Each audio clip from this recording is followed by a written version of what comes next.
Ya, halo, selamat siang semuanya. Ketemu lagi dengan saya, lagi jatah jadi moderator lagi di event mingguan starter.in. eh oh, suara kecil ya. Ya, udah cukup jelas belum suara saya? Oke, sip. Makasih Pak Ade udah ngingetin. Ya, minggu ini kita mau membahas dan diskusi tentang neuroscience yang bakal diisi oleh pemateri kita yang sangat jenius dan dan paling pintar, pakar di bidangnya, yaitu kita bahas neuroscience, sebuah penerapan neuroscience untuk untuk bisnis terutama. Mungkin buat mempersingkat waktu, Mas Win, kita mulai aja. Nanti biar teman-teman yang lain pada ngikut join. Oke, Monggo dipersilahkan, Mas Win. oke, selamat siang semuanya. Yang Oke, hari ini aku bahas tentang sebenarnya topiknya nggak terlalu berat sih, karena ini aku ambil yang ringan-ringan aja. Jadi santai-santai aja kita. Oke, jadi tentang apa sih? Oke, jadi bagaimana sih penerapan neuroscience di bisnis? Oke, sebelumnya ini sedikit profil singkat saya. Oke, jadi saat ini saya membangun startup yang bernama Liga Project. Kemudian saya belajar khusus di biotech and neuroscience. Kemudian saya juga certified hypnotherapist dari IBH. Oke, jadi apa aja sih fitur yang ada di neuroscience? Jadi kita pakai neuroscience itu bisa buat apa aja sih? Yang pertama, desain. Yang kedua adalah marketing. Nah, kenapa desain? Karena desain itu sangat mempengaruhi. Jadi ketika seseorang melihat desain, itu dapat mempengaruhi otaknya dia. Apakah dia mau membeli atau tidak? Dia tertarik atau tidak? Apakah itu memicu hormon di otaknya atau tidak? Nah, kalau untuk marketing, itu adalah bagaimana metode kita untuk membuat orang itu merasa nyaman dan membeli produk kita. Kemudian setelah dia membeli produk kita, bagaimana caranya agar repeat order. Intinya kurang lebih seperti itu. Nah, jadi dari tahap-tahapannya sebenarnya cukup simpel. Jadi dalam neuromarketing ada beberapa tahapan. Yang pertama adalah product design. Jadi bagaimana kita mendesain sebuah produk yang dapat memicu otak manusia untuk membeli produk itu, kemudian kita package. Kenapa packaging penting? Karena packaging ini nantinya akan menentukan harga dan kalangan yang membeli produk kita. Kemudian metode marketing. Jadi untuk neuroscience sendiri ada banyak sekali metode marketing, salah satunya NLP dan lain-lain. Nanti aku akan tunjukkan beberapa contohnya. Kemudian bagaimana caranya kita membuat repeat order. Oke, jadi dalam product design, apa yang harus kita perhatikan yang paling penting adalah visual and feel, apapun produknya. Visual itu adalah apa yang kita lihat, packagingnya, produk yang kita buat, desainnya seperti apa. Kemudian feel, apa yang dirasakan setelah melihat produk kita atau menyentuh ataupun mengkonsumsi produk kita. Oke, contoh yang sangat simpel adalah, oke, ada bisa tebak kenapa saya bilang produk itu sangat menentukan. Oke, jadi di sini adalah dua tipe kentang goreng.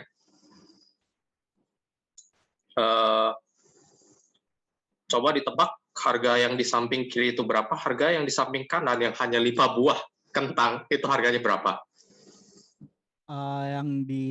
saya coba tebak ya. Oke. Kalau yang di kanan itu tampilannya eksklusif kayak gitu, pasti Ya. harganya udah nembus jutaan. Yang sebelah kiri Citato ya harga standar 5.000-an ke atas. Oke. Nah, apa yang membedakan desainnya? Terlihat jelas kan? Dari Citato itu standar karena dia target pasarnya pasar untuk yang kalangan umum. Sedangkan untuk produk yang di sebelah kanan itu adalah untuk yang eksklusif sehingga desain dan packaging yang dibuat kesannya mewah. Loh, kenapa kok banyak? Nah, ada alasannya kenapa produk-produk mewah itu identik dengan warna hitam dan ada sedikit tinta emasnya. Jadi itu akan memicu kesan mewah di otak kita. Oke, jadi harga aslinya untuk yang sebelah kiri harganya hanya 22.000, tapi harganya bisa saja berubah tergantung di mana lagi kita jual nantinya. Nah, yang sebelah kanan itu harganya 796.000, kalau dibulatkan 797.000. Hampir 800.000. Yang membedakan hanya desain dan packaging. Tapi walaupun memang yang kanan ada menggunakan black truffle, kalau misalnya kurang tahu itu sejenis jamur yang agak mahal di kandungan bahannya. Itu untuk memberikan kesan mewah. Padahal sebenarnya kalau kita hitung-hitung, cost yang dibuat itu juga nggak semahal itu. Walaupun dia hanya taruh 0,00 sekian persen, itu tetap aja dianggap udah ada kandungannya. Nah, ini ada strateginya lagi nih. Oke, jadi kesimpulan kita dapat dari sini adalah same product, different packaging, itu harganya bisa saja berbeda. Dan rasanya itu sama saja berbeda. Contoh, Coca-Cola yang dijual di supermarket, dijual di minimarket, dan Coca-Cola yang dijual di hotel. Itu aplikasinya seperti apa? Tentu harganya beda kan? Ya di supermarket harganya berapa, kemudian ketika di hotel harganya 25.000. Bedanya hanya hanya different packaging-nya. Produk different packaging itu yang tadi sebenarnya. Kemudian Coca-Cola juga itu disediakan dengan gelas dan lain-lain. Ini berarti same product, different seller. Kemudian bahkan same product, same seller, same packaging, tapi cara untuk menjualnya itu berbeda, harganya pun bisa berbeda dan rasa yang ditimbulkan juga rasanya berbeda. Nah, nanti itu bakal bisa kita bahas lebih lanjut.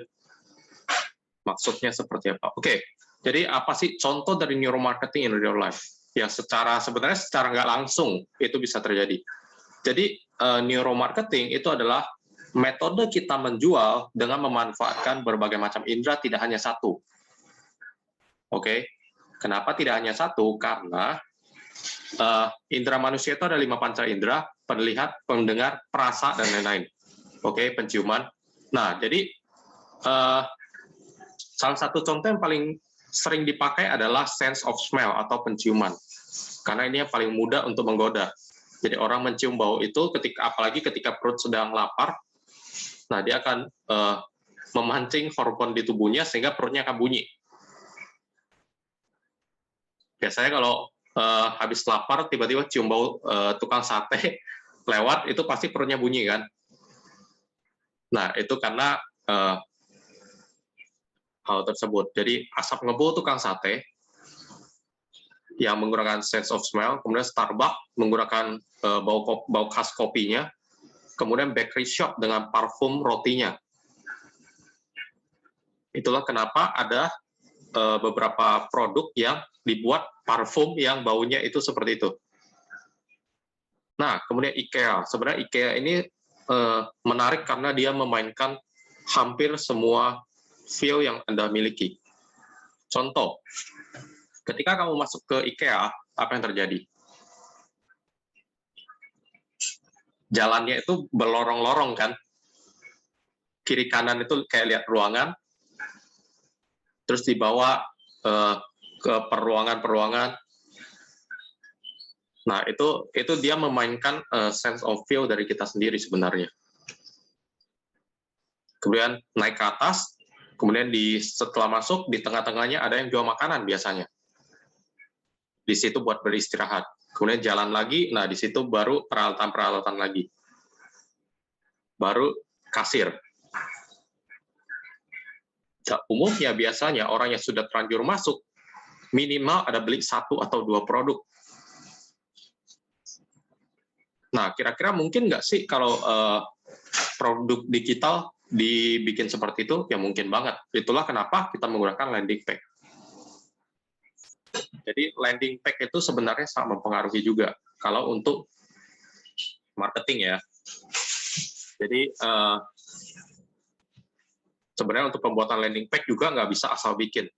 Jadi kita harus memikirkan, wah orang ini harus bisa merasakan apa nih ketika dia mengunjungi landing page kita. Sehingga dia akan, aduh, aku pengen nggak tahan nih untuk tekan tombol buy. Dan di saat itulah kita akan melakukan sale. Nah, jadi kesimpulannya adalah neuromarketing adalah cara untuk menjual dengan memanfaatkan kelima indera, bukan hanya terbatas pada indera penglihatan. Itu ketinggalan indera penglihatannya. Oke. Nah, jadi kalau misalnya kita cuma melihat doang, itu belum tentu kita akan beli. Ada banyak faktor lagi yang kita pasti akan perhatikan sebelum kita membeli, kalau hanya mengandalkan penglihatan. Nah, kemudian, step by step-nya itu seperti apa sih? Yang pertama, know your product. Tahu dulu produkmu apa. Nah, misalnya, kita menjual dompet. Nah, kita harus tahu dulu pasar kita ke siapa. Menjual dompet, dompet ini fungsinya apa, kelebihannya apa, dan dia bisa apa aja, fitur-fiturnya lengkap apa aja, itu artinya know your product. Sebenarnya kalau dalam teknik marketing, makanya ada istilah tahu diri, sadar diri, ngerti diri. Nah, ini juga apply ke produk kita. Dengan kita mengerti produk kita, kita bisa menjual dengan lebih mudah, dan kita tahu spesifikasinya apa aja kan. Jadi kalau misalnya orang-orang mau lihat produk kita, dia bakal penasaran nih. Dia pasti penasaran, bisa apa aja, dan apa hubungannya dengan dia. Nah, nanti itu akan berhubungan lagi dengan bagaimana cara kita menggait konsumer untuk membeli produk kita. Yang kedua, target market. Seperti yang tadi udah dijelaskan, target market kita siapa? Kita mau kalangan atas, menengah ke atas, bawah, atau semua kalangan. Nah, kalau misalnya tadi kita pikir, kenapa kita harus memikirkan target market, ini sangat penting. Karena ini menentukan harga jual kita nantinya. Contohnya, seperti yang tadi, aku sempat bahas tentang, jadi same product, different packaging, different price, dan feel. Kemudian same product, same seller, same packaging, different way of selling, different price and feel. Pernah lihat Oreo? Kemudian, coba dibandingkan dengan Oreo Supreme. Packaging-nya kurang lebih sebenarnya sama. Hanya saja dia bekerja sama dengan produk sama merek yang mewah, yaitu Supreme. Dan rasanya juga sebenarnya nggak beda jauh. Tapi harga jualnya itu bisa beda jauh. Yang satu di bawah 20.000, yang satu di atas 100.000. Nah, contohnya seperti itu. Target market. Jadi kita harus menentukan target market kita ke siapa aja. Kemudian, disinilah kita meng-apply teknik neuromarketing. Know your customer. Bagaimana caranya untuk mengetahui customer? Setelah kita tahu target market kita, actually apalagi B2B, business to business. Ini cukup sering saya praktekkan. Jadi pas saya nego dengan hotel dan lain-lain ketika saya mau mengadakan acara, biasanya saya manfaatkan ini. Sekarang teknologi udah maju, benar ya? Nah, jadi untuk tahu audiens customer kita sebenarnya itu sangat mudah. Kita hanya perlu buka LinkedIn, atau enggak Facebook, atau enggak Instagram. Terus, Kalau misalnya kita berbisnis, kita udah tinggal cari tahu nih namanya siapa nih.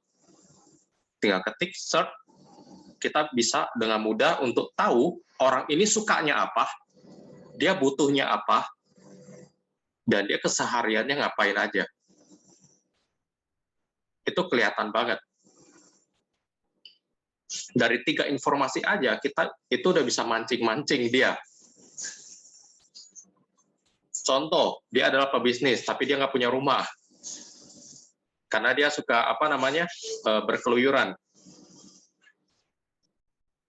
Nah, itu bisa kita pancing dengan memanfaatkan itu. Dia sukanya apa dulu? Misalnya, dia suka akan natural. Nah, kita tinggal tawarkan produk yang berkaitan dengan natural. Dan ini sangat mudah sih risetnya sebenarnya. Bahkan lebih mudah daripada kita menggunakan survei. Karena kalau misalnya kita bikin survei di Google Docs contohnya, itu suka ada yang asal-asalan kan isinya. Benar nggak sih? Nah, jadi sebenarnya cara untuk mengetahui customer Anda, caranya adalah lihat media sosialnya. Karena walaupun dari sekian banyak orang yang memprivate sosial medianya, itu juga ada lebih banyak lagi orang yang di public. Ini sebenarnya sifat dasar manusia, yaitu they want other people to understand. Jadi dia mau orang lain untuk mengerti dia. Makanya mereka suka mempublish apa yang ada di apapun di Instagramnya. Entah itu hobi, entah itu apa. Nah, dari situ kita udah bisa masuk nih. Tek, langsung dapat nih. Wah, pasar. Kayak gitu. Nah, setelah kita udah mengerti, kita bermain-main aja dengan sense-nya. Biasanya ini untuk bisnis. Nah, kenapa politik rumah makan, politik makan meja, itu sampai sekarang sangat berfungsi, sangat berguna, apalagi negosiasi bisnis, karena ini. Dan makanan-makanan juga kadang-kadang bisa menentukan, karena makanan, ketika orang makan, itu bisa meningkatkan serotonin di otak, yang menyebabkan seseorang merasa lebih tenang dan nyaman. Pada saat itu, ketika dia sudah berada di titik itu, untuk menawarkan sebuah produk, itu udah gampang banget. Apalagi kalau dia udah merasa nyaman banget. Nah, itu ketika kita tawarin produk, apa aja yang kita tawarin, itu biasanya langsung oke-oke aja. Dan beberapa kali juga untuk menegosiasi event, saya bahkan tidak perlu proposal lagi, dan langsung di-approve. Nah, jadi 5 sense. Kita bermain dengan 5 sense, jadi visual, itu kita bikin package yang bagus, warna dan bentuk yang baik. Itu sesuai dengan target pasar kita. Jika kita mengejar target pasarnya adalah kalangan atas, kalangan menengah ke atas, kita sebisa mungkin membuat sesuatu yang harganya mewah, kelihatannya mewah, dan harganya tinggi. Kenapa harganya tinggi? They don't care about the quality. What they care is actually price. Banyak orang kaya itu nggak peduli sama kualitas, karena mereka menganggap harga adalah kualitas. Makin mahal produk itu, mereka makin tertarik untuk beli. Karena pada dasarnya, sebagian besar orang kaya itu kebingungan bagaimana cara menghabiskan uang. Jadi mereka kadang-kadang suka iseng untuk beli produk-produk yang mahal, walaupun kualitasnya juga nggak tahu. Makanya kenapa, untuk yang belum tahu nih, sebenarnya Indonesia memproduksi ikan itu paling banyak. Ikan tuna ya. Kemudian kita ekspor ke Jepang, kemudian dari Jepang diekspor lagi ke Indonesia. Dan harganya udah naik 2 kali lipat. Contohnya seperti itu. Dan dibeli lagi sama orang kaya itu. Kurang lebih kayak gitu. Nah, yang tahu ya senyum-senyum aja. Artinya cuan. Oke, nah yang kedua adalah smell, aroma yang memancing. Kita memainkan aroma-aroma biasanya untuk restoran, jadi biasanya indera penciuman itu karena itu dekat banget, jadi dia langsung kena ke otak. Makanya kenapa kalau misalnya kita swab test kadang-kadang ada yang bahaya. Pernah dengar nggak kejadian yang orang di swab test langsung itu tiba-tiba pingsan atau apa? Nah, karena letak hidung itu dekat banget sama otak. Jadi kalau misalnya kita menggunakan aroma yang memancing, apalagi itu bisa meningkatkan hormon di otaknya, seperti rasa nyaman, rasa lapar, nah itu otomatis orang akan langsung mengarah ke sana. Audio, musik yang sesuai. Nah, audio itu juga menentukan. Contoh musik rock itu bisa meningkatkan adrenalin orang. Kemudian musik yang mellow itu bisa naikin sedikit serotonin. Kemudian ada beberapa musik pop itu bisa meningkatkan endorfin dan lain-lain. Nah, itu ada penelitiannya. Nah, experience itu contohnya itu di IKEA. Jadi kita membuat sebuah pengalaman kepada orang itu. Dan biasanya untuk landing page juga yang dijual adalah experience. Makanya kenapa ada kalau misalnya landing page akan lebih bagus kalau ada sedikit game-game kecil yang berkaitan dengan produk kita, dan itu bisa memancing orang untuk membeli. Nah, setelah itu adalah tes makanan yang memicu endorfin dan serotonin secara alami. Contohnya coklat. Kenapa kita jualan akan lebih mudah kalau misalnya kita nego nih bisnis, terus kita traktir nih makan dessert. Kenapa itu bisa lebih efeknya lebih bagus? Nah, itu ada hubungannya dengan makanan tersebut dapat memicu endorfin dan serotonin yang alami di otak. Sehingga orang itu ketika makan makanan itu, dia merasa nyaman dan tenang.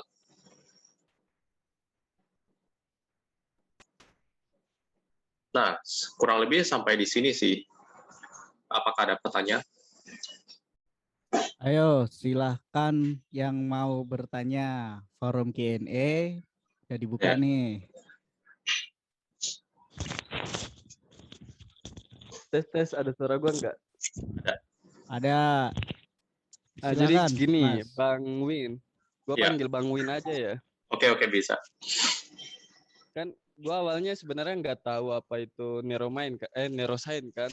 Cuma ada beberapa teknik juga yang gua kembangin hampir sama aja, tapi setelah saya dengerin penjelasannya Bang Win itu kayak gimana ya? Oh, ternyata itu apa kayak simpelnya kayak ini. Contohnya yang pernah gua lakuin yang sok-sok jualan sebuah produk digital yang belum ada marketnya, cuma gua pakai teknik listing kan, dalam artian mereka harus menunggu dulu. Ternyata itu peminatnya banyak juga. Salah satu teknik yang gua kembangin. Nah, gua perhatiin itu semuanya selaras sih dengan yang Mas Win jelasin. Sangat menarik sih. Insight-nya benar-benar daging semua, itu aja sih. Oh, oke.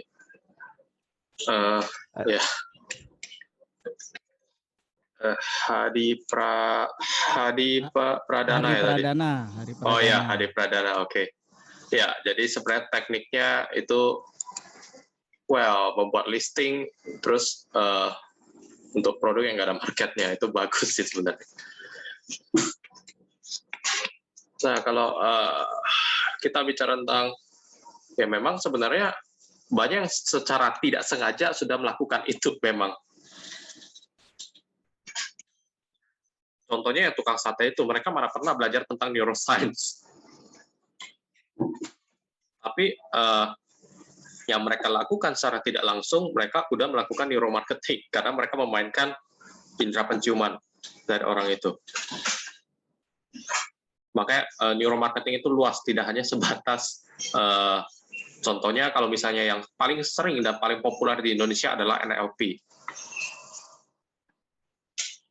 Neuro Linguistic Program. Sebenarnya kita nggak gitu butuh-butuh banget Neuro Linguistic Program. Selama kita pada poinnya kita tahu, kita ngerti, kita paham. Ya, jadi tahu dulu, setelah tahu kita mengerti, setelah mengerti kita baru paham. Setelah kita paham, kita menjual. dengan memanfaatkan titik-titik lemah orang itu.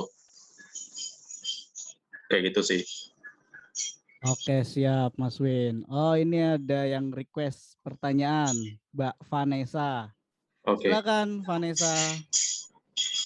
Hai Mas Gwen. Halo. Terima kasih. Saya nggak dihain. Sangat menarik. Ya.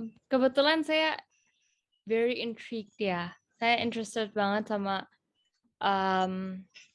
space ini karena saya sendiri juga pernah belajar psychobiology. Ya. Yang saya mau tanya, ini mungkin tadi saya ada kelewatan dikit, maaf. Kan ini yang dibicarakan serotonin. Ya. Tapi yang saya ingin tahu itu serotonin kan sama dopamin kan dua-duanya efeknya mirip, bahkan sama endorphins juga. Dalam arti semuanya membuat kayak inducing feelings of happiness. Iya. Ya gitu ya. Iya. Nah, itu kan mekanismenya dopamin sama serotonin release mirip. Tapi kenapa? Mirip. Iya, jadi yang saya ingin bertanya, kalau orang misalnya shopping, ini kan ya kita kan ini ngomongin shopping ya, atau belanja, kan banyak orang tuh bahkan it's a real thing ya, maaf, saya Indonesianya hari ini kurang. Beberapa jadi essentially all addictions itu ada stem from the same thing, dan shopping itu one of them bisa shopping. Ini bukan pribadi ya, tapi saya mau belajar. Ada sebagian orang misalnya bisa addicted to shopping karena mereka itu ada feelings of dopamine rush. Jadi pertanyaan saya adalah, pertama, itu kalau begitu, apakah itu ada kaitannya dengan five senses ini, atau ada yang tertentu yang bisa trigger itu dopamine release itu dari mana, itu saya selalu bingung. Dari aktivitas itu. Kasih. Sebenarnya tergantung sih. Orang shopping itu kesenangannya itu beda-beda. Benar nggak? Jadi tiap orang shopping itu punya alasannya beda-beda. Jadi alasan kenapa dopamin rilisnya itu keluar itu juga beda-beda. Karena memang kita juga nggak bisa pungkirin ya, walaupun sama-sama shopping, hobinya shopping, itu bisa aja ada yang karena mereka they have a money and they don't know where to spend all. Jadi mereka shopping. Ada juga yang suka shopping untuk prestis. Jadi ketika dia shopping, dia merasa, dia ada merasa kesan happy ketika dia merasa, wah ini mewah nih. Mereka ada kesan kayak prestisnya naik. Nah, jadi itu tergantung orangnya lagi sih. Iya, thank you. Karena tadi saya sempat berpikir waktu Mas Wien presentasi. Ya. Jadi ini terima kasih ada konfirmasinya dikit. Karena saya sempat pikir, sebagian orang shopping itu mungkin ada namanya apa ya, seperti follow up effect-nya gitu loh. Jadi karena mereka udah shopping, terus mereka ada prestige tertentu setelah mereka lakukan itu, apalagi tadi Mas Win bilang ada di Instagram share atau sesuatu. Nah itu mungkin ada efek-efek neurology yang makin second effect itu ya, secondary gitu. Iya, secondary effect. Makasih. Dan kalau misalnya orang-orang udah terkena dan dia malah asik dengan that feeling, kan itu katalis banget buat adrenal kan. Jadi jantungnya jadi lebih tenang kan. Ya, kurang lebih kayak gitu sih. Iya. Karena saya ada beberapa orang seperti itu ya, saya setuju. Kasih. Oke. Sudah cukup terjawab ya, Vanessa. Yes. Silakan. Pak Ade mau bertanya?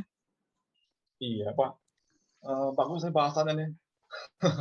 Silakan Pak Ade, silakan. Jadi saya pengen discuss juga atau nanti sharing-sharing gitu. Kan kalau kita bicara startup kan Ya. Pertama yang kita lakukan namanya design thinking ya. Design thinking itu Iya. ada kita lakukan emphasize, define, iterate, kemudian prototype, baru testing gitu loh. Iya. Oke, ini neuroscience ini kalau kita berbicara masalah app ya, mungkin kan Iya. kita hanya visual ya. Kadang-kadang bentuk warna, bentuk huruf, kemudian ada mungkin bisa lah video, audio bisa dimasukkan dalam suatu app gitu. Iya. Suatu app. Iya. Nah, kebetulan saya sering membuat app, membuat prototyping. Mungkin Iya. gimana Mas? Maksud saya ini selaku kita yang membuat gitu loh, agar lebih mengena gitu loh, ketika memang tergantung produk sih, produk apa yang ditawarkan. Tapi mungkin secara umum Mas, secara umum aja mungkin apa sih kira-kira yang masukan dari Mas Win gitu loh. Nah, ya, produknya lebih mengena gitu ya. Lebih mengena gitu loh, dengan teknik desain ini. Nah, kemudian yang kedua saya pengen tanya Mas, apa ada hubungannya dengan mindfulness ya? Mindfulness dari neuroscience ini? Mindfulness itu masuknya ke psikologi sih actually. Ya, kenapa? Karena kalau misalnya kita bicara tentang istilah-istilah itu lebih masuknya ke psikologi. Karena kalau neuroscience contohnya nih, kalau misalnya kita bicara tentang pikiran sadar, pikiran bawah sadar, itu kita bicara tentang elektropositif dan elektronegatif di otak. Yaitu, jadi kalau misalnya K plus masuk, N-amin keluar. N-amin masuk, K plus keluar. Itu reaksi yang ada di otak, umumnya seperti itu. Nah, kalau bisa kita bicara tentang gimana caranya untuk bikin produk jadi lebih ngena, actually cara paling simpelnya adalah kita rasain dulu sendiri. Itu yang pertama. Jadi ketika kita melihat itu, kita udah rasa enak atau belum. Setelah itu baru kita mulai coba tes ke orang-orang sekitar. Yang ngobrol-ngobrol simpel aja, korek-korek dikit itu biasanya orang akan bocor. Nah, ini produk, mereka tertarik atau enggak? Kalau tertarik, mereka akan bahas terus. Tapi kalau mereka mengalihkan pembicaraan, itu ada chance, kemungkinan kalau orang itu tidak tertarik.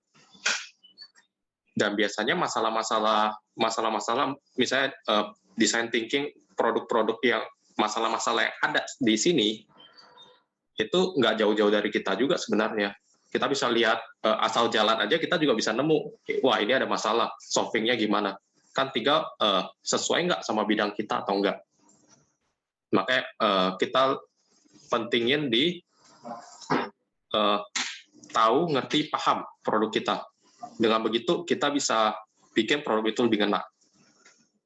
Kalau bahasa psikologinya ya, kalau misalnya istilah NLP-nya juga ya, tahu diri, ngerti diri, paham diri. Ya ini kayak gitu sih. Ya berarti memang ini ya tetap berlaku gitu. Jadi kita mengerti dulu paling enggak persona kita siapa gitu ya, yang mau memakai, mau menggunakan, dan kita testing gitu. Karena memang kalau untuk produk-produk yang lain mungkin bisa, tapi kalau yang di app ini benar-benar kalau nggak visual ya cuman ini ya video gitu loh. Kadang jarang kita menggunakan audio, kan jarang karena takutnya kan berat gitu ya. Video pun kadang-kadang audio sebenarnya nggak sengaja itu banyak loh. Musik itu audio. Musik yang kita pakai ketika kita membuat ads atau misalnya kita iklan itu audio loh. Video itu visual, suara itu audio.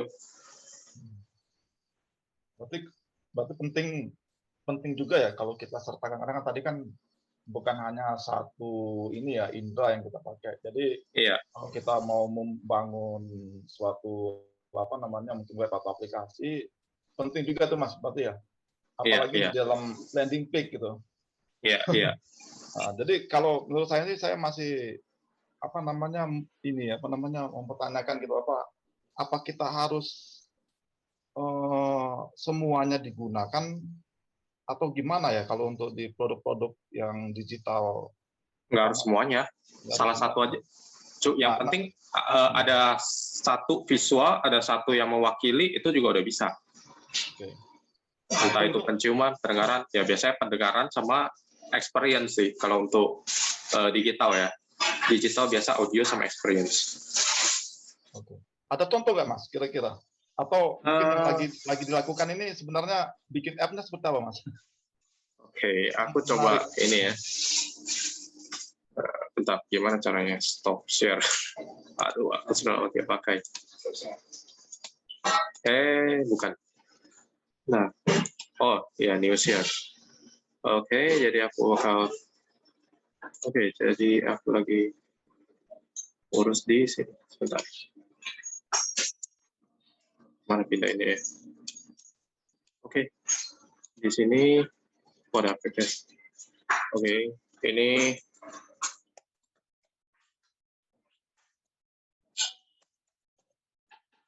Oke, jadi ini websiteku sendiri sih. Ini aku baru bikin ya, jadi masih belum terlalu bagus.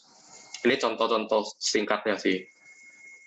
Oke, specification. Ini aku belum pakai. Ini aku pakai experience. Jadi di sini nanti ada take a pic to our app, picking time. Nah, di sini aku ada mainin tuh. Jadi dia bisa apa-apa aja nanti. Ini ada mini game-nya nanti. Nanti ini masih belum terlalu ini sih. Wah, ini juga. Oke. Nah, nanti di sini ada mini game-nya di sini nanti. Slide yang ini. Contohnya sih kayak gitu. Nanti yang keluar kayak hasil-hasil analisa simpel-simpelnya lah dari produk aslinya itu nanti. Kayak gitu. Siap. Apakah sudah cukup terjawab, Pak Ade?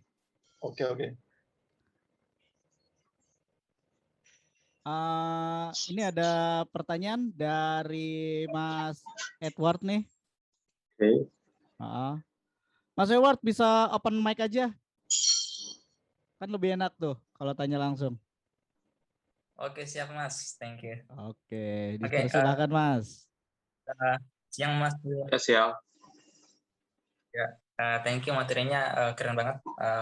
Mau tanya nih, kalau misalnya implementasi di website gitu, Ya. itu ada nggak kira-kira yang urutan sense yang bisa kita optimalkan gitu? Misalnya di bagian awal di homepage gitu ya, kita prioritaskan untuk visualnya dulu, kemudian mungkin ada video gitu ya untuk audionya, dan seterusnya. Baru di bagian bawah seterusnya itu bisa untuk teksnya saja gitu ya, kayak visualnya aja gitu. Oh, oke. Ya sebenarnya kalau urutan itu nggak ada sih. Urutan baru ada kalau misalnya kita step by step untuk pembuatannya. Tapi kalau untuk misalnya desainnya sendiri itu sebenarnya nggak ada ukuran yang pasti. Jadi tergantung sukanya itu seperti apa dan kira-kira kita mau bawa konsumennya itu seperti apa. Jadi kita mau mainin audionya dulu baru visual itu juga nggak masalah. Visualnya dulu baru audio juga nggak masalah. Yang penting itu gimana kita maksimalkan resource yang kita punya. Kita bisa bawa audiens itu kemana, bawa customer itu kemana dengan desain kita.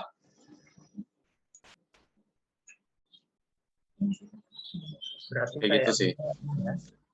Kayak dia mengalami kayak ketika dia masuk ke website misalnya, dia kayak ada perjalanan gitu ya. Iya. Orang gitu. Iya, jadi ada perjalanan dan itu kita kan yang arahin dia mau kemana. Oke, siap. Thank you Mas Win. Iya. Sama. Terima kasih Mas Edward. Sudah cukup terjawab ya. Ada yang lain yang mau bertanya?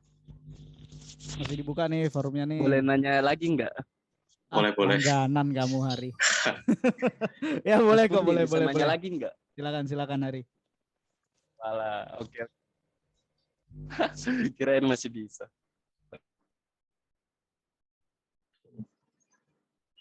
Maaf, saya. Hari. Oke, silakan. Iya. Saya Mas. Ya. Enggak, ini ini buat gue sangat tertarik sih karena gue juga bergelut di dunia ini sih. Nah gini Mas, kan saya awam nih nggak mengerti bahasa kedokteran atau bahasa yang Mas. Ya. Tes kedengeran nggak? Kedengaran.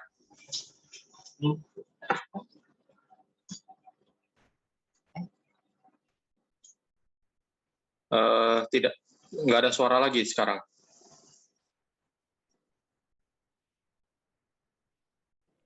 Halo Mas Hari. Loh. Iya. Hilang suaranya. Hilang suaranya. Semoga orangnya nggak hilang juga. Ayo next. Mas Hari ini lagi menghilang nih. Yang lain yang mau bertanya? Yang lain. Oh ada Mas Armando Orlan. Halo Mas Armando. Lama nggak kelihatan Mas. Ayo silakan yang mau bertanya yang lain.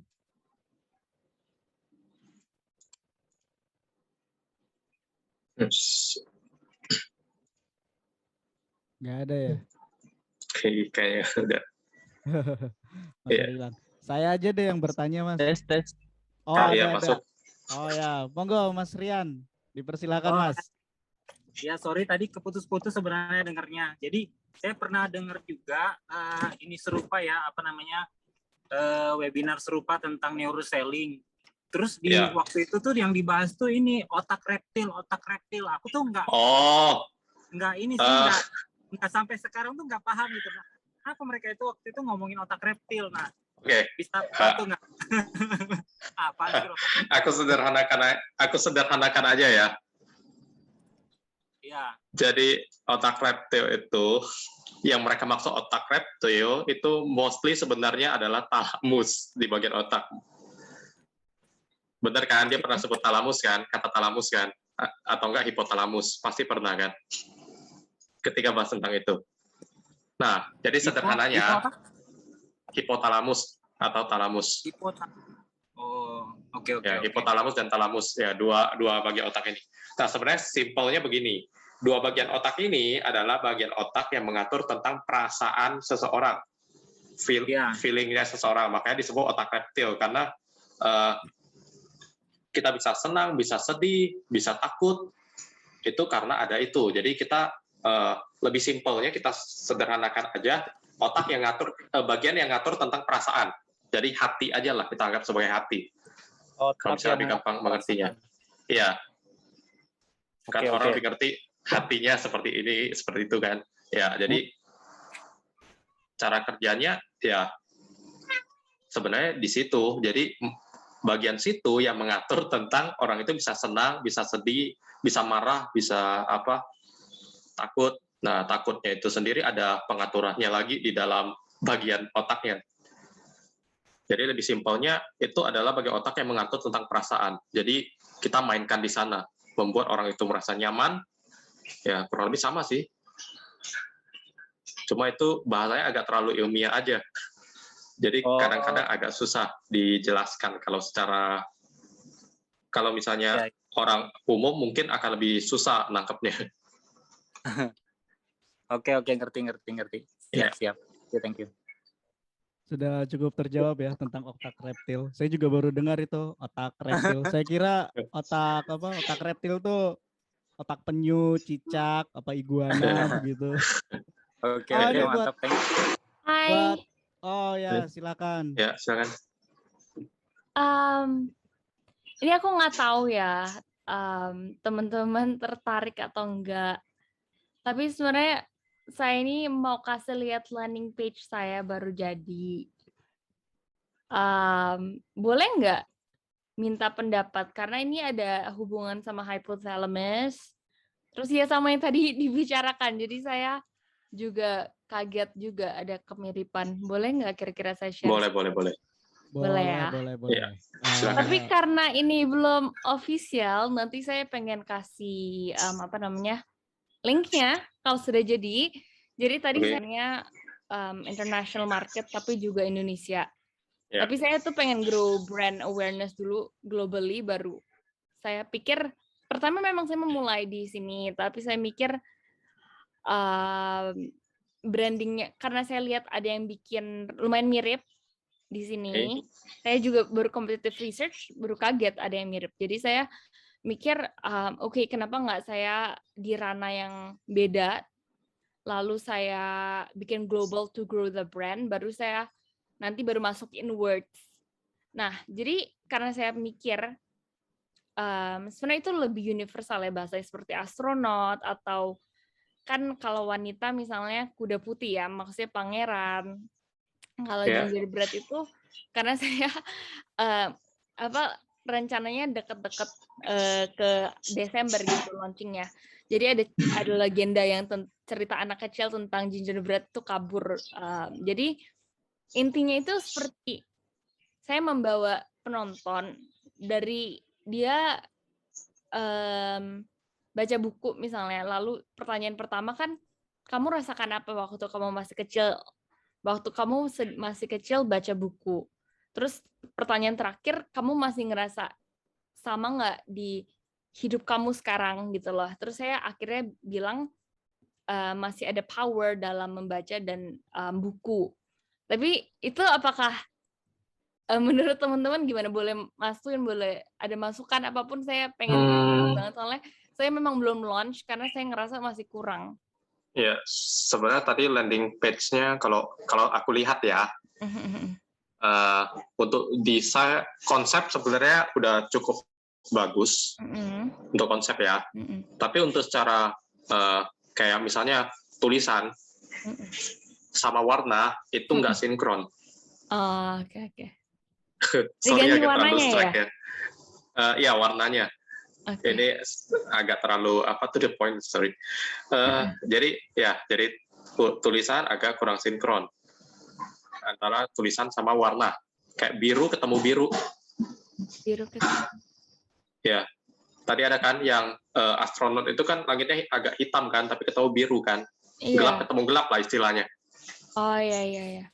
Jadinya. Iya betul. Iya betul. Oke. Karena saya mikir itu branding color saya, tapi iya itu masukan yang saya belum kepikiran. Ya boleh saya ganti itu. Soalnya kalau brand, saya kalau branding. Makasih. Ya, branding color tergantung lah. Kan kalau misalnya tulisan nggak harus sama dengan branding color. Iya ada black and white juga ya. Ya, cuma kalau misalnya mau bikin kayak gitu, nggak usah tanggung aja, sekalian aja jual experience. Jadi misalnya habis di slide kayak gitu kan, terus bikin, pernah dengar istilah micro interaction? Iya. Tapi masalahnya skills-nya belum ketemu yang kesana, Mas Win. Ada aplikasi yang bisa dipelajarin sih, yang dari Google. Itu Google Google Web Maker ya kalau nggak salah namanya. Google Web Designer. Itu bisa dipelajari, nggak terlalu susah sih, aku juga lagi pelajarin itu. Apa Google Web Designer ya? Ya Google, itu gratis. Itu cuman memang lebih Google Web Designer. Google Web Designer, oke. Ya itu gratis dan itu bisa buat pelajarin sedikit. Jadi jadi kan kalau misalnya itu buku, jadi bukunya kebuka, terus kontennya keluar, 1, 2, 3, 4, 5, terus bisa dipencet. Oh itu keren banget sih. Ya. Oke, ini saya baru ketemu, saya nggak pernah dengar. Ya, cuma Google Web Designer memang agak ribet karena di ukuran. Kita harus bikin per ukuran desainnya. Jadi di HP bisa, di laptop bisa, di tablet bisa. Yang ini juga Mas, yang ini saya juga belum selesai di HP dan lain-lain. Iya, makanya. Masih glitch itu. Iya. Oke, saya kasih video gitu aja. Iya, enggak. Pasti landing page saya juga masih banyak glitch kayak tadi. Tapi maksudnya dari ini ada ceritanya ya. Jadi maksudnya, aduh saya maksud terus. Oke, boleh. Ada menyangkut sama yang tadi Mas Sun ajarin nggak misalnya? Ke adopsi nggak? Ke adopsi, maksudnya gimana? Kan tadi Mas Sun ngajarin misalnya senses dan lain-lain kayak experience, seperti ini, visuals.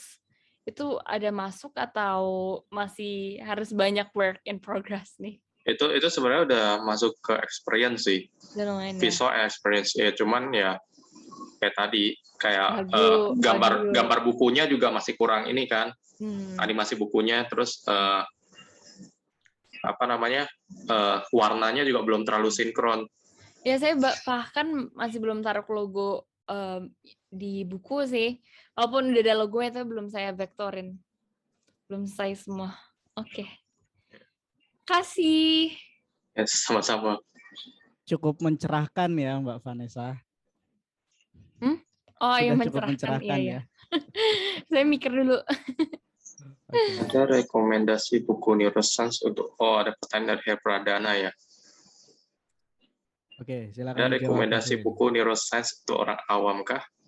Oke, sebenarnya kalau misalnya mempelajari ini agak-agak susah sih buat ketemu bukunya. Kalaupun ada bahasa Inggris dan bahasa-bahasanya juga agak-agak scientific biasanya. Jadi sebenarnya kalau mau pelajaran tentang ini, mungkin aku belum terlalu tahu sih untuk buku ya, untuk yang neuroscience untuk awam.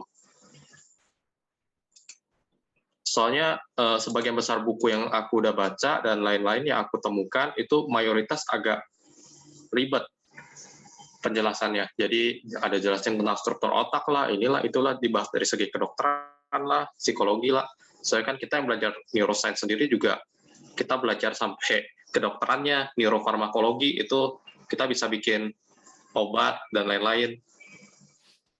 Jadi agak ribet sih.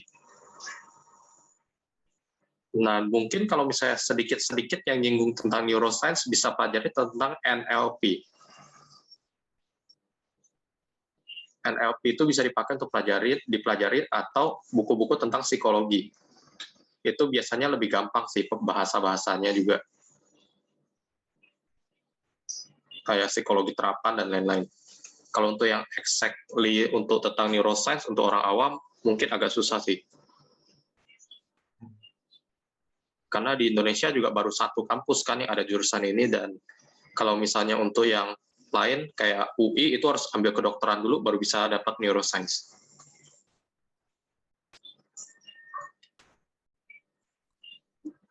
Sudah cukup terjawab Mas Ari tadi rekomendasinya tuh. Oh ya, buat teman-teman di sini yang ketinggalan nih materinya, nanti bisa cek ke YouTube. Linknya saya taruh di chat. Silakan share, like, and subscribe maksudnya. Silakan. Rina Meyanti. Rina. Silakan Mbak Rina Meyanti. Halo, selamat siang semua. Halo, selamat siang. Siang Mas Win, makasih materinya keren banget. Terima kasih. Oke, mungkin yang aku tanyain, nggak tahu tadi mungkin udah ada dibahas, tapi mungkin agak kurang jelas aku ya. Kalau misalnya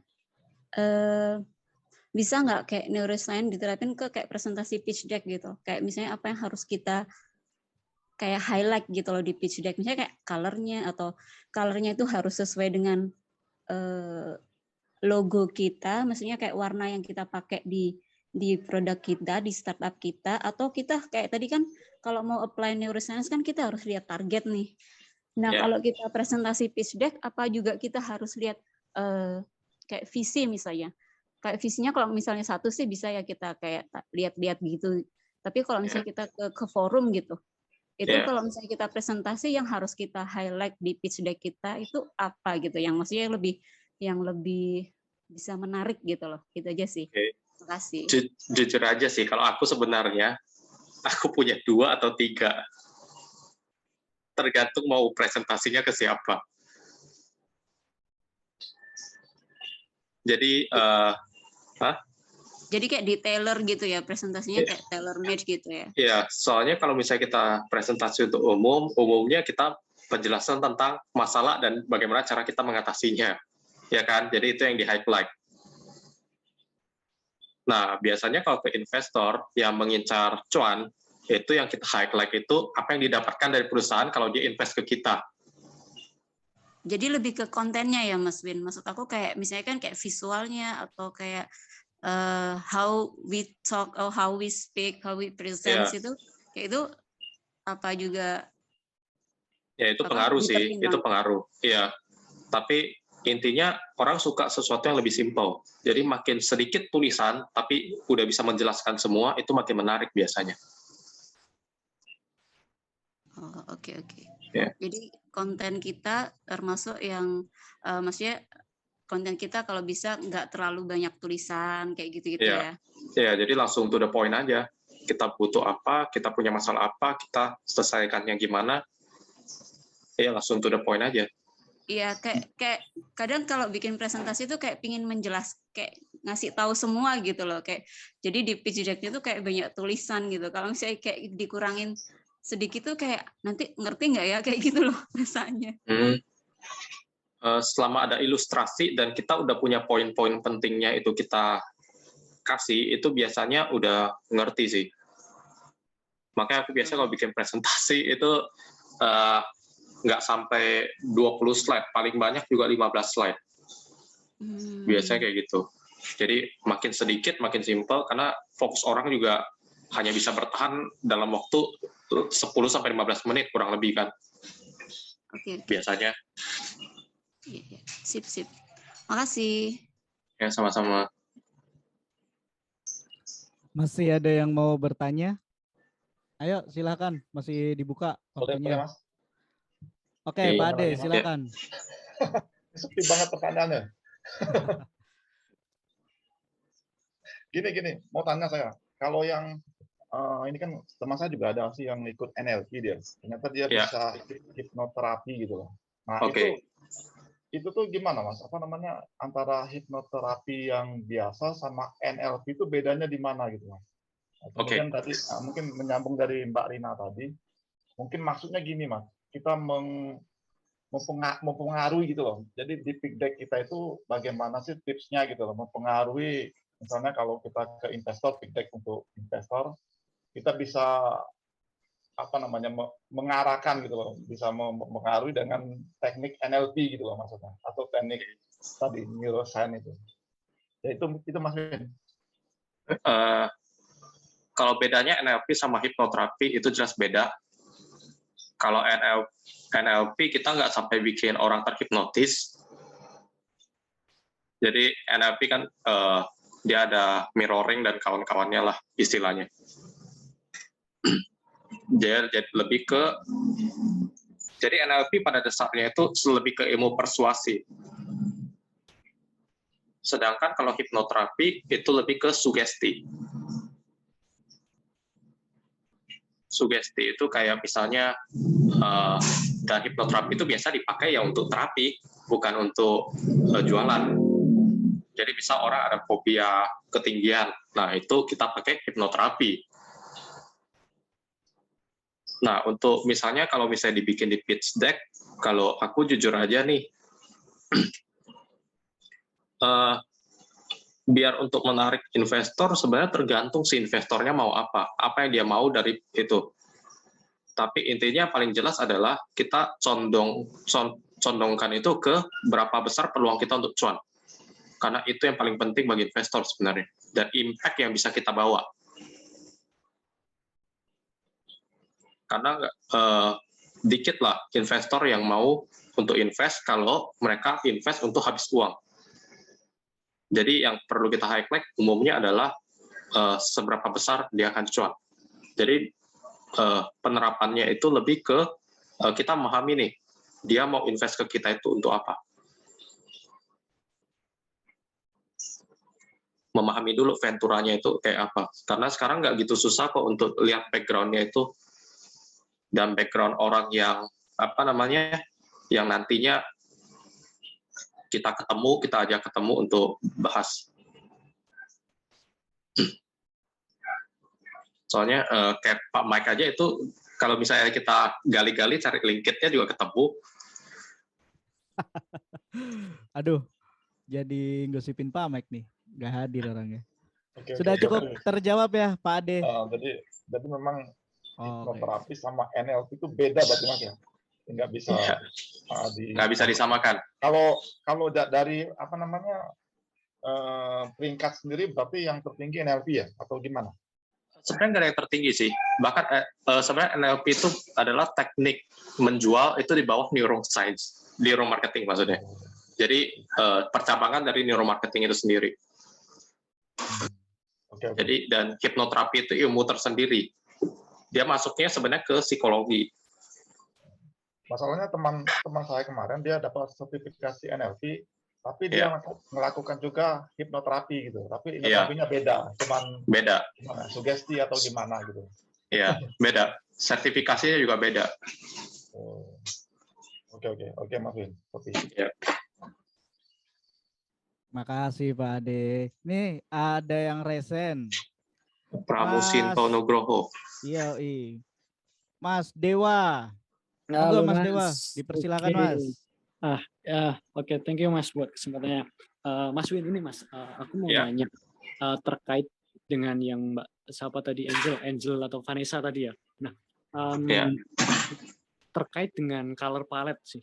Apakah color palette yang kita pakai di entah website atau apa itu harus sama dengan taruhlah logo kita misal anggaplah logonya merah sama merah hitam putih gitu. Apakah si landing page atau website atau color palette yang kita pakai di sana harus sesuai dengan itu atau ya sebenarnya fleksibel aja gitu. Itu aja sih Mas. Fleksibel aja sih. Jawabnya fleksibel aja. Nah, berarti ini sih mungkin pertanyaan lanjutannya based on apa gitu atau ya sesuka-suka aja atau kayak gitu. Ya sebenarnya nggak suka-suka aja banget sih, karena kita juga harus memperhatikan kan kontrasnya. Jadi misalnya kita desainnya kayak apa, cocoknya warna tulisannya itu kayak apa, kurang lebih kayak gitu sih. Karena kalau misalnya kita asal-asalan juga misalnya hitam ketemu merah itu kurang bagus, atau misalnya hitam ketemu biru tua kan gelap sama gelap, nah itu kurang bagus. Jadi biasanya gelap terangnya yang kita mainkan. Oke, berarti masuknya lebih ke yang ya selama itu enak dipandang, tidak mengganggu mata gitu-gitu aja. Berarti batasannya di sana. Iya. Kayak kalau Coca-Cola kan merah sama putih kan. Di websitenya juga pasti ada yang hitam tulisannya. Berarti, ya kayak gitu. Menjadi problem nggak? Misal kayak gini kasusnya. Warna merah kan misal di website atau apalah itu identiknya kan dengan error kayak gitu-gitu kan. Misal itu kemudian dijadikan warna yang generalnya misal jadi color palette-nya. Itu ada potensial untuk si audiens itu menjadi agak kurang ya entah fokus atau apalah itu bahasanya. Itu pengaruh nggak Mas di sana? Tergantung sama gambar dan background yang dipakai. Ini tergantung banget sih. Kalau color palette itu tergantung banget dengan background yang dipakai. Oke.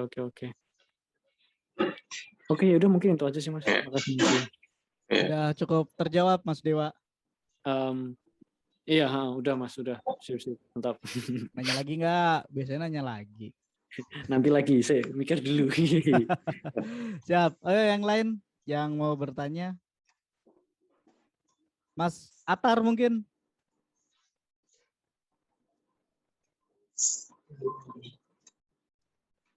Oh, kosong. Goib.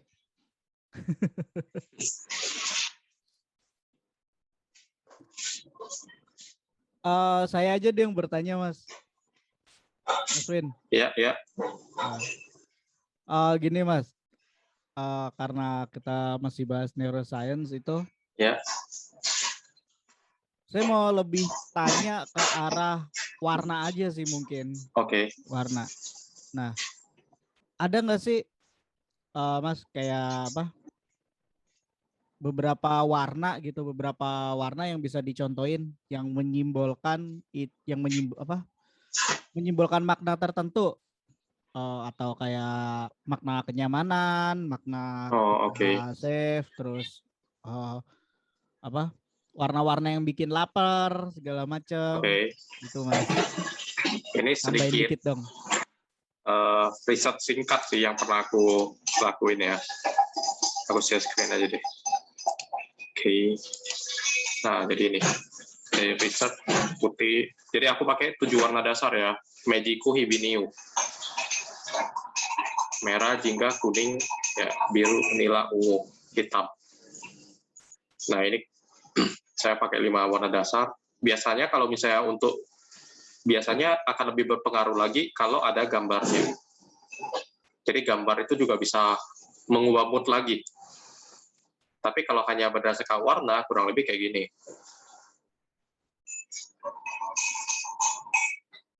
Nah, ini untuk merah. Ini contoh-contohnya. Kemudian ada orange.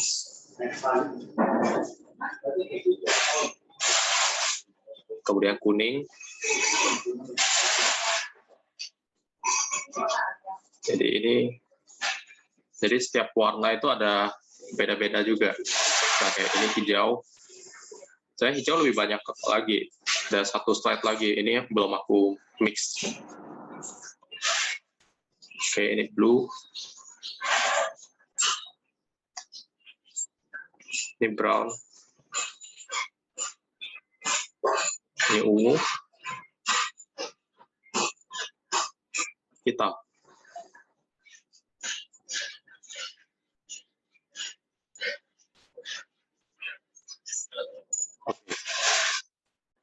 Gitu sih. Jadi memang ada indikatornya juga. Oke, siap. Cukup membantu untuk menjawab itu saya. Saya juga gerak di bidang itu ya, desainer grafis juga ya. Kadang ada nggak pernah dapat datanya gitu loh. Tentang warna gitu. Itu orang desain tuh mesti paling pusing masalah warna daripada masalah grafisnya. Memang nyocokin warna. Ini juga riset itu dulu doang sih, masih riset pribadi dan kemudian dianalisa juga loh, kok benar ya orang-orang yang suka warna ini cenderung kayak gini. Di situ sih. Oke. Kalau warna, Mas, kalau masalah warna tadi tuh udah dari semua. Menurut Mas Win sendiri, warna apa yang paling cocok untuk bidang kuliner, Mas? Menurut Mas Win. Kuliner pedas pasti merah.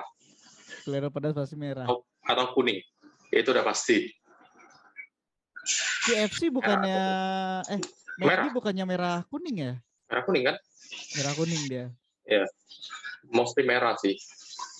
Merah atau enggak, kalau misalnya mau bikin kuliner yang nuansanya kesegaran nih, biasanya hijau. Mostly hijau. Ada beberapa restoran juga kan yang pakai warna hijau. Iya. Jadi tergantung lah suasana yang mau dia bawa itu kemana. Kalau untuk makanan organik juga hijau, Mas. Hijau tuh banyak banget kan? sih, Mas. Iya, hijau kuning. Malah hijau sama kuning ada juga. Oke, tuh buat teman-teman tuh yang mau startupnya bergerak di bidang kuliner, mungkin bisa manfaatin warna-warna itu yang baru aja disebutin oleh Mas Win. Terus tadi risetnya juga udah ditampilin di share screen juga. Selanjutnya siapa ya yang mau bertanya? Wah, partisipannya tinggal 9.000 ini. Pada kemana? Kalau buat olahraga, Mas, kira-kira apa ya, Mas? Palet ini warnanya. Silakan, Mas Dewa. Olahraga. Olahraga. Oke. Feel-nya olahraga gimana? Olahraga banyak banget loh, Mas. Catur juga olahraga. Olahraga yang kompetitif. Kompetitif. Tergantung. Jujurnya kalau itu tergantung. Karena olahraga sendiri kuning sama oranye itu melambang energi. Merah itu juga melambangkan keberanian, kekuatan, ambisi untuk menang. Kemudian biru itu melambangkan ketenangan, tapi di balik ketenangan itu ada sifat ambisius yang itu. Jadi itu bisa juga dipakai. Itu tinggal kita gimana kita kelola bentuk dari logonya. Birunya lebih ke biru apa tuh, Mas, kira-kira? biasanya biru muda atau biru tua, sama aja sih. Kalau biru muda biasanya olahraga air sih, Iya. mostly, ya kan? Betul. Oke. Sudah cukup terjawab, Mas Dewa. Berarti ini ya Mas, fine aja ya ketika color antara color palette dengan logo warnanya agak beda pun ya it's okay ya. Ya, asalkan nggak sampai orang lihat, wah ini apa sih, mengganggu banget nih. Nah, jangan sampai kayak gitu kejadiannya. Yang ada itu malah bunuh diri namanya. Oke. Nah, itu mungkin bisa dimanfaatin buat brand identity juga, Mas Dewa. Nah, aku boleh izin share screen nggak Mas buat menunjukkan ini landing page yang masih di proses nih. Boleh nggak Mas Win, bersedia nggak? Boleh, silakan. Konsultan dadakan nih. Bentar, saya jadiin kaos dulu ya. Oke. Nah, ngomong tinggal dikit nih orangnya.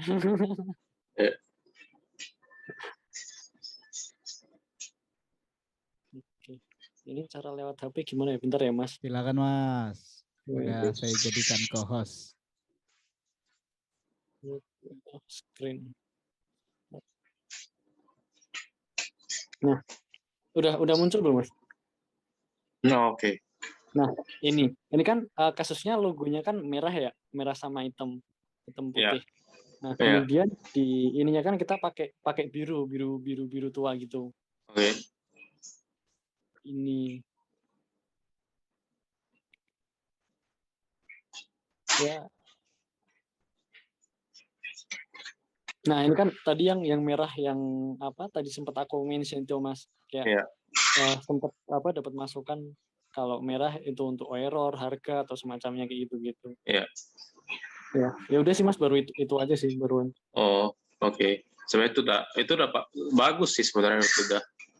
Walaupun sebenarnya kalau misalnya pernah lihat kayak kita bikin desain yang kayak 1000 startup itu sebenarnya juga bagus. Merah sama putih. Iya kan? Nah, itu ini aja sih kalau misalnya pengen matching sama logo ya, tapi kalau nggak terlalu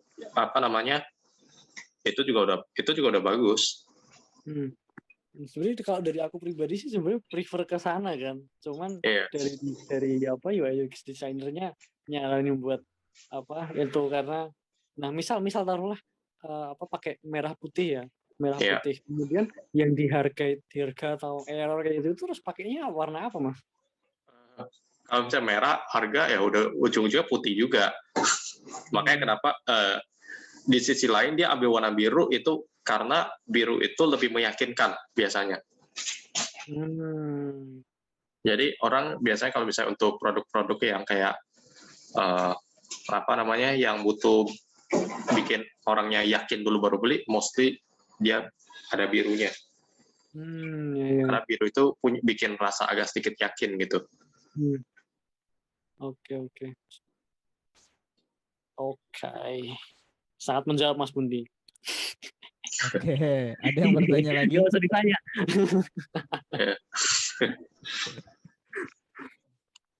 Ada yang bertanya lagi? Silakan.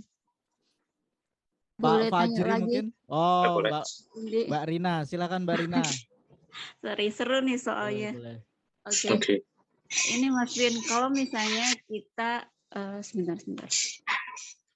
Kalau misalnya kita di satu produk itu ada 2 offer gitu, maksud aku dari satunya adalah kita jualan produknya, yang satu jualan service gitu.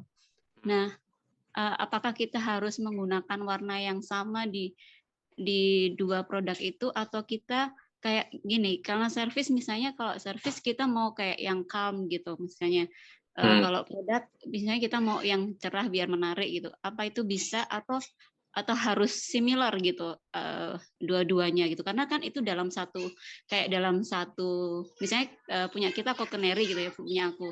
Nah, Coconeri itu punya produk jualan gitu, tapi juga punya service kayak misalnya konsultasi atau apa gitu misalnya ya, nggak tahu sih nantinya gitu kayak pelatihan atau apa gitu loh. Nah, apakah kita harus pakai warna yang sama di 2 page itu, ataukah bisa berbeda gitu loh. Ngaruh nggak kalau misalnya kita sama atau beda? Itu sih. Makasih. Tergantung desainnya gimana sih, tapi bisa aja beda, boleh aja beda. Tergantung kita mau bawa ini kemana. Oh gitu. Ya. Tapi maksudnya nggak ngaruh ke kayak misalnya target kita kayak ini kan kayak Gojek gitu. Gojek kan ada GoSend, ada apa, tapi kan mostly mereka tetap hijau gitu. Ya, Nah, mereka tetap hijau. Nah, kalau misalnya beda itu nanti kira-kira nggak ngaruh kan? Maksudnya selama kita apa ya? Maksud aku sih apa ngaruh ke customer kita atau apa gitu? Kayak kok nggak sama sih gitu loh? Kayak ke brandnya gitu loh. Kan brandnya warnanya merah, tapi kok yang di servisnya dia pakai warna biru atau abu-abu atau apa gitu loh. Oke, sebentar ya, aku matiin itu. Oke. Nah, jadi aku contohin dulu ya. Oke. Gojek produknya kan hijau. Benar ya? Untuk semua produknya dia bikin hijau. Itu karena desain aplikasinya. Oke. Kalau misalnya Ibu tekan Go Club, apa yang terjadi? Warnanya jadi ungu. Apa itu yang apa itu? Kok nggak pernah. Go Club. Jadi kayak keanggotaannya. Belum pernah lihat sih masalahnya. Ya. Oke. Nah, keanggotaannya warnanya malah ungu. Dia nggak hijau. Iya. Jadi tergantung di mana penempatannya aja. Oh gitu. Oke. Iya. Berarti nggak masalah ya berarti. Nggak masalah. Iya. Oke, siap. Makasih. Sama-sama. Makasih Mbak Rima sudah bertanya. Ada lagi mungkin di sini? Ini ada Pak Fajri dan Mbak Lala. Kalau mau bertanya, forumnya masih dibuka loh ini. Dipersilahkan. Tadi agak terlambat, Mas. Ikut. Ya, nggak apa. Silakan. Jadi menyimak dulu deh. Oh, iya. Jam 14.30 ya? 14.30. Berarti bentar lagi nih udah mau ditutup. Masih ada yang mau bertanya? Kalau enggak saya bertanya lagi nih. Ini Mas Win. Tadi kan soal warna. Ya. Sekarang soal itu. Kasih sedikit gambaran dong. Kiat-kiatnya kita mau bikin itu gampangnya audio logo. Mungkin udah pernah dengar kan ya? Udah pada tahu juga teman-teman di sini audio logo. Kayak Tokopedia kan mesti deng. Oh itu Nokia. Itu Nokia. Ada Tokopedia kayak Tokopedia deng kayak gitu kan ada. Terus Gojek juga ada kayak gitu. Nah itu emang masuk banget gitu di otak kita, bahkan denger apa? Cuma denger doang gitu loh. Wih, Tokopedia nih notifikasi kayak gitu. Terus Line juga.